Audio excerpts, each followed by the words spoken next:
एक बार कृष्ण के जन्मदिवस के अवसर पर सत्यभामा ने सोचा कि वो सबको दिखाएगी कि वो कृष्ण को कितना प्यार करती थी। तो उसने तय किया कि वो कृष्ण के वजन जितना सोना शहर के लोगों में बांटेगी। इसे तुलाभार कहते हैं। ये मंदिरों में होता है। लोग एक बड्ढी तराजू में अपने वजन के बराबर का मक्खन, घी या चावल या कुछ और रखकर वो चीज लोगों में बांटते हैं। चावल, नमक, दाल या सोना या वो कुछ भी आप दे सकते हैं जो देना चाहें। ये प्राचीन परंपरा हमारी संस्कृति का एक हिस्सा है। सत्यभामा ने तुलाभार की व्यवस्था की। लोग बहुत प्रभावित हुए, पर कृष्ण पर इन बातों का कोई असर नहीं हुआ।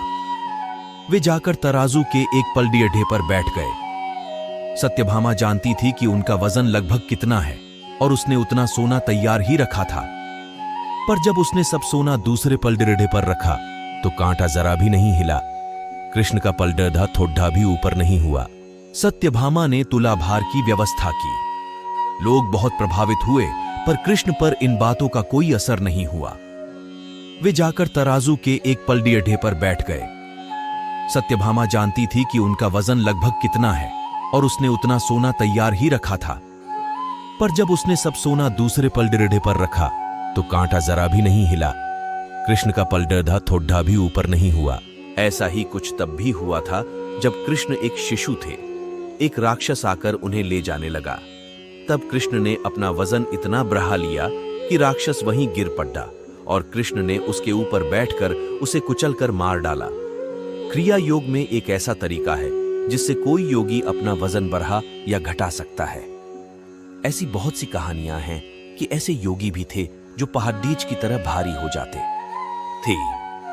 तो इस बार भी कृष्ण अपना वजन बढ़ाकर तराजू में बैठ गए। सत्यभामा ने उतना सोना दूसरे पलड़े पर रख दिया था जितना उसके हिसाब से कृष्ण के वजन के बराबर था, पर कुछ हुआ ही नहीं। तब तक शहर के सभी लोग ये घटना देखने के लिए आ गए थे।